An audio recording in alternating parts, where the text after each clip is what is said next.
नमस्कार, स्वागत है आप सभी का न्यूज वन इंडिया में और मैं हूं आपके साथ चावनी पटना। बुलेटिन की शुरुआत करेंगे बड़ी खबर के साथ। बीजेपी की बैठक के बाद 9 सीटों पर प्रत्याशी तय हो चुके हैं। मीरापुर सीट को छोड़कर बाकी 9 सीटों के प्रत्याशी तय किए गए।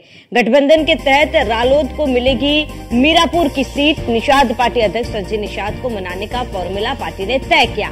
उपचुनाव की घोषणा पर होगा प्रत्याशियों का ऐलान। लगभग सभी सीटों पर नए चेहरों को टिकट देने की बात कही जा रही है। केंद्रीय चुनाव समिति की बैठक में नामों पर फाइनल मुहर लगेगी और प्रत्याशियों के चयन में सामाजिक और जातिगत समीकरणों का खास ध्यान रखा गया है।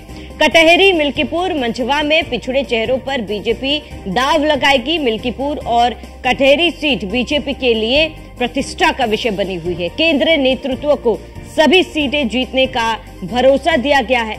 सपा के उम्मीदवारों के हिसाब से भी की गई है रणनीति तैयार। ये बड़ी खबर आपको बता रहे हैं। निषाद पार्टी अध्यक्ष संजय निषाद को भी मनाने का फॉर्मूला तय किया गया है। वहीं उपचुनाव की घोषणा पर प्रत्याशियों का भी ऐलान बीजेपी कर देगी।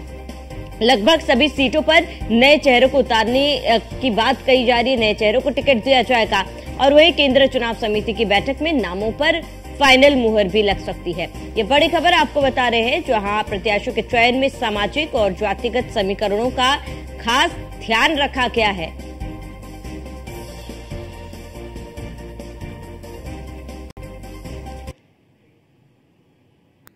अधिक जानकारी के लिए हमारे साथ मोहसिन खान न्यूज रूम से लाइव जुड़ चुके हैं। मोहसिन, क्या जानकारी है? क्योंकि बैठक हुई है, एक बड़ी बैठक थी ये, इसमें तमाम आलाकमान भी मौजूद थे बैठक में।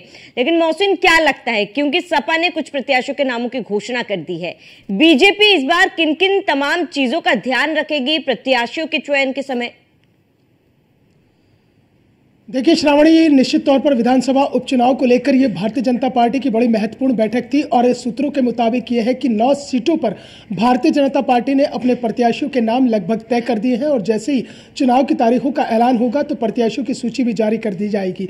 एक सीट जो मीरापुर सीट है वो रालोद के लिए छोड़ दी है गठबंधन धर्म में, क्योंकि 2022 के विधानसभा चुनाव में ये सीट रालोद के खाते में थी। यहाँ से चंदन सिंह चौहान रालोद से विधायक चुने गए थे, लेकिन उन्हें बिजनौर लोकसभा सीट से चुनाव लड़ा गया और वो चुनाव जीतकर संसद में पहुंच गए हैं। तो ऐसे में मीरापुर सीट खाली हो गई थी, तो गठबंधन धर्म में भारतीय जनता पार्टी ने मीरापुर सीट रालोद के लिए छोड़ दी है और 9 सीटों पर अपने प्रत्याशी लगभग तय कर दिए हैं। और जिस तरह से पार्टी ने जो है, भारतीय जनता पार्टी ने खास ख्याल रखा है कि कुछ नए चेहरों को मौका दिया जाएगा, क्योंकि भारतीय जनता पार्टी किसी भी कीमत पर उपचुनाव में खराब प्रदर्शन नहीं करना चाहेगी, क्योंकि लोकसभा चुनाव 2024 का जो प्रदर्शन था उसे देखते हुए अब सीएम योगी आदित्यनाथ ने चुनाव की कमान को खुद अपने हाथ में ले लिया है और एक एक चीज की वो खुद से मॉनिटरिंग कर रहे हैं।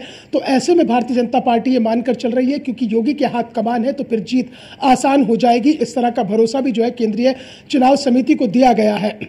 9 सीटों पर उम्मीदवारों के नामों का तय होना, यानी कि जो निषाद पार्टी लगातार कटहरी और मंझवा विधानसभा सीट पर अपना दावा कर रही थी और उसने कहा था कि उन दोनों सीटों पर वो चुनाव लड़ेगी, तो ऐसे में वो दावा खत्म हो जाता है और संजय निषाद को मनाने की जो जिम्मेदारी है वो डिप्टी सीएम ब्रजेश पाठक, केशव प्रसाद मौर्य और प्रदेश अध्यक्ष भूपेंद्र चौधरी को सौंपी गई है। हालांकि संजय निषाद का एक बयान सामने आया है कि भारतीय जनता पार्टी को गठबंधन धर्म का पालन करना चाहिए। मंझवा और कटहरी सीट पर उनका दावा मजबूत होता है क्योंकि वहां पर उनका वोट बैंक काफी मजबूत है, तो इसलिए वो सीट उनके लिए छोड़ देनी चाहिए।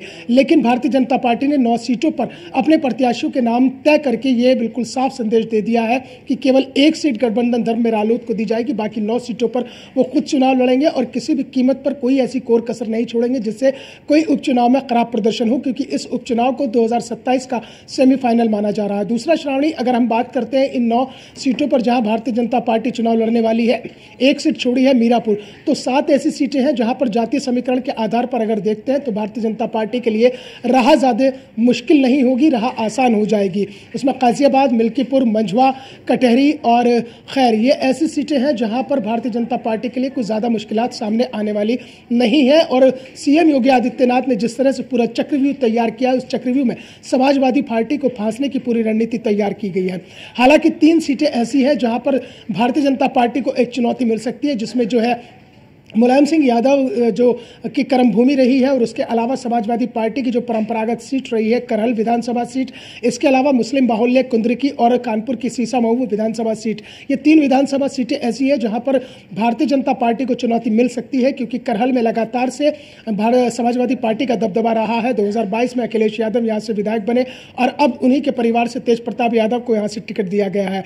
कुंद्रिकी की अगर बात करते हैं तो जियाउर रहमान बर्क यहाँ से विधायक थे, लेकिन वो लोकसभा का चुनाव जीत गए, उसके बाद ये सीट खाली हो गई। और कुंद्रिकी सीट जो है मुस्लिम बाहुल्य है, यहाँ पर तकरीबन 60% मुस्लिम है और इसमें भी सबसे ज्यादा जो तुर्क बिरादरी आती है एक मुस्लिम समाज में, उस तुर्क बिरादरी से आने वाले लोग ही यहाँ से ज्यादातर विधायक बने हैं। तो ऐसे में यहाँ पर भी एक बड़ी चुनौती है। दूसरा, कानपुर की जो सीसा-मऊ सीट है वो भी मुस्लिम बाहुल्य सीट है और यहाँ से जो समाजवादी पार्टी के विधायक थे इरफान सोलंकी, उन्हें सजा हुई, उसके बाद में ये सीट खाली हो गई और अब उनकी बीवी नसीम सोलंकी को यहाँ से चुनावी मैदान में उतारा गया है। तो कुल मिलाकर ये 3 सीटें ऐसी हैं जहां बीजेपी को चुनौती मिल सकती है। बाकी सीटों पर कोई राह ज्यादा मुश्किल नहीं होगी और कटहरी मजवा जो सीट है, यहां से पिछड़ा ऐसा चेहरा भारतीय जनता पार्टी सामने लाना चाहेगी, नए चेहरा जो सबके साथ में फेमस हो। और खासतौर से कटहरी और मिल्कीपुर पर प्रतिष्ठा दांव पर लगी हुई है। मिल्कीपुर अयोध्या की वो विधानसभा की सीट है जिस पर सभी की नजरें टिकी हुई है, क्योंकि लोकसभा चुनाव 2024 में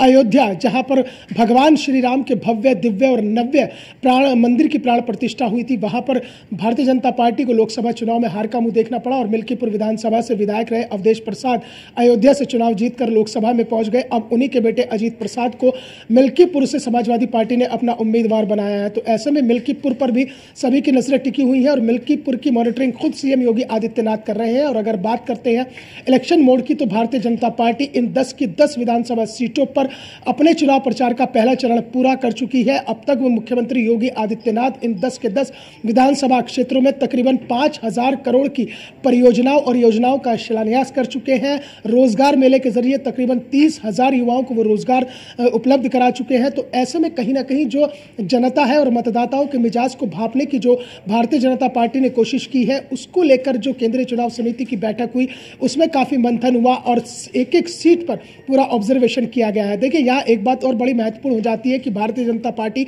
एक अकेली ऐसी पार्टी है जो हमेशा से इलेक्शन मोड में रहती है और किसी भी सीट पर अगर चुनाव होता है, चाहे चुनाव कोई सा भी हो, किसी भी चुनाव को भारतीय जनता पार्टी हल्के में नहीं लेती है और उससे पहले ही उन सीटों पर सर्वे करा लेती है और जो प्रत्याशियों के नामों का पैनल केंद्रीय चुनाव समिति को भेजा जाता है, उन प्रत्याशियों का भी सर्वे करा लिया जाता है और कहीं भी किसी भी जगह पर जो है कमी बेशी नहीं छोड़ी जाती है। श्रावणी, लेकिन मोहसिन, अगर हम बीजेपी की बात करें, थोड़ा सा पीछे चलते हैं, लोकसभा चुनाव की बात कर लेते हैं। वहां पर हमने देखा जिस तरीके का परफॉर्मेंस बीजेपी ने उम्मीद की थी उस तरीके के नतीजे सामने नहीं आए थे, जिसके बाद मंथन किया गया, फीडबैक लिया गया और ये बातें सामने आई, कहीं ना कहीं कार्यकर्ताओं में नाराजगी थी, प्रत्याशियों के नामों की घोषणा में बीजेपी ने जल्दबाजी की थी और यही कारण रहा जिसके वजह से उम्मीद अनुसार नतीजे नहीं मिल पाए बीजेपी को। लेकिन उपचुनाव में बीजेपी ने हर पहलू पर ध्यान दिया है। मोहसिन, अगर प्रत्याशियों के नामों के चयन की बात की जाए, जाहिर सी बात है जातिवाद, सामाजिक तमाम जो मुद्दे उसका ध्यान रखकर इस बार प्रत्याशियों का चयन किया जा रहा है। लेकिन मोहसिन, क्या लगता है, क्योंकि बीजेपी एक ऐसी पार्टी जो बूथ लेवल पर काम करती है, हर मुद्दे को भुनाती है और हर मुद्दे को लेकर काम करती है, लेकिन इस बार के जो प्रत्याशी चयनित किए जाएंगे, मोहसिन, क्या क्या वो तमाम चीजें जिसको ध्यान में रखकर प्रत्याशियों के नामों का चयन किया जाएगा? देखिए श्रावणी, जिस तरह से आपने जिक्र किया है कि लोकसभा चुनाव 2024 में जो भारतीय जनता पार्टी का प्रदर्शन खराब रहा, उसके पीछे की तमाम वजह तलाशी गई, हार की समीक्षा भी हुई थी। देखिए, उत्तर प्रदेश के मुख्यमंत्री योगी आदित्यनाथ जिस तरह से लगातार वो हर चुनाव में उनकी डिमांड रहती है वो सर्व उपयोगी है और योगी ही उपयोगी है, ये बात साबित होती रही है। तो इस तरह की चर्चाएं थी कि 2024 के चुनाव में मुख्यमंत्री योगी आदित्यनाथ ने कई ऐसी लोकसभा की सीटें थी जहां पर उन्होंने प्रत्याशी को रिपीट न करने की बात कही थी, लेकिन प्रत्याशी को रिपीट कर दिया गया और उसका खामियाजा जो है उत्तर प्रदेश के अंदर भुगतना पड़ा, क्योंकि मुख्यमंत्री योगी आदित्यनाथ बड़ी दूरगामी दृष्टि से हर चीजों को भांप लेते हैं और इसलिए जो है अब चुनाव की कमान उनके हाथ में दे दी गई है। तो जो 9 सीटों पर भारतीय जनता पार्टी अपने प्रत्याशियों के नामों का ऐलान करेगी, जो प्रत्याशियों के नाम तय किए गए हैं उनमें सबसे बड़ी बात तो यह है कि वो बेदाग छवि का हो। सबसे दूसरी बड़ी बात यह है कि अब जनता के बीच में लोकप्रिय होना चाहिए और तीसरी सबसे बड़ी बात यह है कि जमीनी स्तर का नेता होना चाहिए। तो इन सब पैमानों पर प्रत्याशियों को परखा गया है और उसे परखने के बाद ही उन प्रत्याशियों के नामों को तय किया गया, क्योंकि यूपी की विधानसभा सीटों पर जहां 10 जगह पर उपचुनाव होने हैं, उनमें कई सीटें ऐसी हैं जो दलित, पिछड़ा और ओबीसी वर्ग यानी कि जो ये बाहुल्य मतदाता है वो ऐसी सीटें हैं। तो ऐसे में जो पिछड़े चेहरे हैं, जो पिछड़ों के बड़े चेहरे हैं, उन चेहरों को सामने लाने की लगातार कवायद चल रही है। संघमित्रा मौर्य का नाम भी बहुत तेजी के साथ आगे चल रहा है।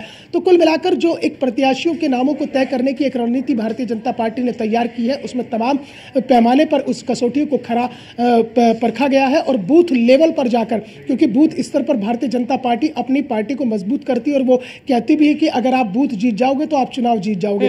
तो बूथ लेवल पर कौन कौन से जो प्रत्याशी, देखिए 3 से 4 नाम थे हर विधानसभा सीट से, वो 3 से 4 नाम का पैनल जो है केंद्रीय चुनाव समिति को भेजा गया था और 3 से 4 नाम में एक नाम पर वहां पर मोहर लगी है और वो उन नामों पर मोहर लगी है जो पार्टी के सर्वे में सबसे ऊपर है, सबसे लोकप्रिय है, बेदाग छवि के हैं और जनता के बीच में बेहद लोकप्रिय है और जो भारतीय जनता पार्टी की नीतियां हैं, जो भारतीय जनता पार्टी की जन कल्याणकारी योजनाएं हैं, परियोजनाएं हैं, जो तमाम चीजें भारतीय जनता पार्टी की केंद्र और प्रदेश सरकार की योजनाएं चल रही हैं, उन्हें जन जन तक पहुंचाने का जो मादा रखते हैं, उन कसौटियों पर जब वो परखे गए और उन पर परखने के बाद जब खरा उतरे तो उन प्रत्याशियों के नाम को तय कर दिया गया है। अब चुनाव की तारीखों का ऐलान का इंतजार है, उसके बाद ही भारतीय जनता पार्टी अपने प्रत्याशियों के नामों का ऐलान करेगी। देखिए एक यहाँ चीज एक और भी हो सकती है श्रावणी, जैसा हमने लोकसभा चुनाव में देखा था, समाजवादी पार्टी ऐन वक्त पर कुछ नाम अपने हटा भी सकती है, यानी कि कुछ प्रत्याशियों के टिकट कट भी सकते हैं, जैसे लोकसभा चुनाव में हुआ था मुरादाबाद से पहले एसटी। ठीक है मोहसिन, तमाम जानकारी के लिए जुड़ने के लिए आपका बहुत बहुत शुक्रिया।